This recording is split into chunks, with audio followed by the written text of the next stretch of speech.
সে communist পার্টির নারী সেলের সদস্য হিসেবে ওইখানে উপস্থিত ছিল। লাকি আক্তার এখন কৃষক আন্দোলন সংগঠিত করে, নারী সেলে কাজ করে। শাহবাগের কসাই লাকি আক্তার, যার এখন জেলে থাকার কথা, সে এখন প্রকাশ্যে এসে মিছিল করে। দর্শক, আওয়ামী লীগকে পুনর্বাসনের চেষ্টা, গণজাগরণ মঞ্চের নেত্রী লাকি আক্তারের আবির্ভাব, সিপিবির সক্রিয়তা, প্রথম আলো এবং মতিউর রহমান ও ভারতীয় গোয়েন্দা সংস্থা র, যদি বলি সবকিছুই কিন্তু এক সূত্রে গাঁথা। বিশ্বাস না হলেও প্রতিটি বিষয়কে মালার মতো দানায় দানায় বুনে আজ এক বিশাল ষড়যন্ত্রের নীলনকশা দেখাবো আপনাদের। শুরু হোক 1975 সাল থেকে। রাজনৈতিক অ্যাক্টিভিস্ট পিনাকি ভট্টাচার্য এক স্ট্যাটাসে বলেছেন, 1975-এর পর আওয়ামী লীগ উঠে দাঁড়িয়েছিল বাংলাদেশের কমিউনিস্ট পার্টি অর্থাৎ সিপিবিকে ব্যবহার করে। 2024 গণ অভ্যুত্থানের পরেও উঠে দাঁড়াবে সিপিবির সাহায্যে।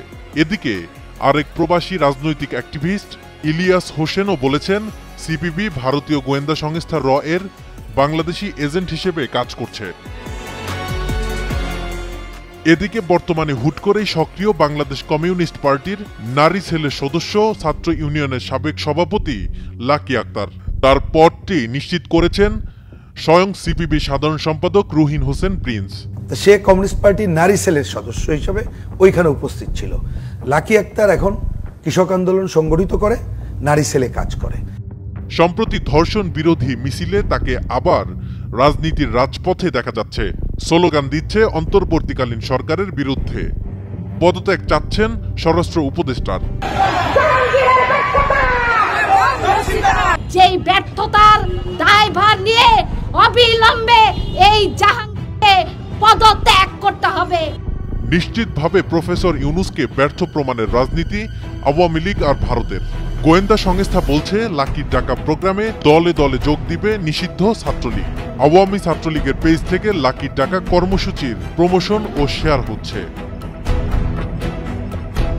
শেখ হাসিনার পদাঙ্ক অনুসরণ করে প্রায় 12 বছর আগে বাম রাজনীতির ব্যানারে শাহবাগে মঞ্চ গড়ে তুলেছিলেন লাকি।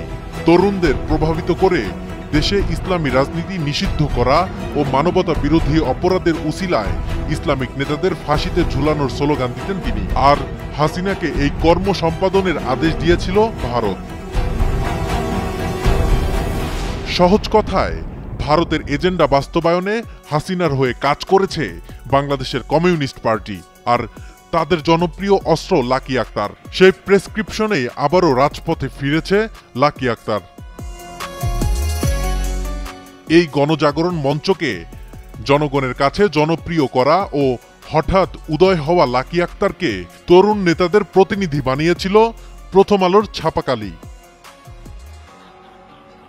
কারণ প্রথম আলোর সম্পাদক মতিউর রহমান কমিউনিজম সমর্থিত পত্রিকা দৈনিক একতাতে কাজ করেই সাংবাদিকতার ক্যারিয়ার শুরু করেন।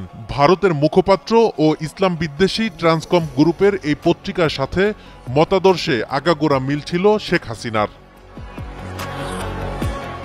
এদিকে ট্রান্সকম গ্রুপের ইংরেজি পত্রিকা ডেইলি স্টারও ফ্যাসিস্ট হাসিনার গণজাগরণ মঞ্চকে আন্তর্জাতিক পরিমণ্ডলে পরিচিত করতে প্রচারণা চালিয়েছিল, নিন্দিত করে তুলেছিল দেশের ইসলামিক রাজনৈতিক মতাদর্শকে। হাসিনা ও ভারতের দিক নির্দেশনাতেই শাহবাগের গণজাগরণ মঞ্চকে জাতীয় মঞ্চের রূপ দিয়েছিল প্রথম আলো। মাহমুদুর রহমানের আমার দেশ পত্রিকা যখন শাহবাগের গণজাগরণ মঞ্চে ফ্যাসিজমের প্রথম পদধ্বনি শুনতে পেয়েছিল, সেখানে প্রথম আলো জাতিকে বলেছিল শাহবাগে বাংলাদেশে নতুন যুগ। কি অসম্ভব মিথ্যাচার! আমরা যখন বললাম যে শাহবাগে ফ্যাসিবাদের পদধ্বনি, ফ্যাসিবাদ ব্যাপারটাই তো বুঝতো না বাংলাদেশের মানুষ তখন, আজ থেকে 11 বছর আগে। আর আজকে দেখুন, আবাল বৃদ্ধ বনিতা প্রত্যেকটা রাজনীতিবিদ তাদের বক্তৃতায় ফ্যাসিস্ট ফ্যাসিস্ট ফ্যাসিস্ট। ভারতের র এজেন্টদের নীল নকশায় বাংলাদেশে ইসলামী রাজনৈতিক দল নিষিদ্ধ চাচ্ছিল গণজাগরণ মঞ্চে। সেই সময় প্রথম আলো ছাপায়, যাদের গণজাগরণের দরকার নেই তাদের দরকার হেফাজতে ইসলাম ও জামায়াতে ইসলাম। প্রথম আলোর ছাপাখানায় কেবল ভারতের বলি ছাপা হতো, এখনো হচ্ছে। বাংলাদেশে হাসিনাকে ফেরাতে আবার শাহবাগকে সুরসুরি দিচ্ছে প্রথম আলো। বিচার ব্যবস্থাকে দুর্বল প্রমাণ করতে দাবি দেওয়ার নামে মাঠে নামাচ্ছে সেই সিপিবির নেতাদের। তাদের দেশবিরোধী বক্তব্যই এখন বারবার শিরোনাম হচ্ছে পত্রিকাটিতে। এদিকে লাকি আক্তার, সিপিবি ও ভারতের যোগাযোগের স্পষ্ট প্রমাণ পাওয়া গেছে। স্বরাষ্ট্র উপদেষ্টার পদত্যাগের অযৌক্তিক দাবি উঠলে ও পুলিশের উপর অনর্থক হামলার জেরে ইনকিলাব মঞ্চ লাকি আক্তারের পদত্যাগের দাবি করলে সেই সংবাদ দেখা যায়নি প্রথম আলোতে।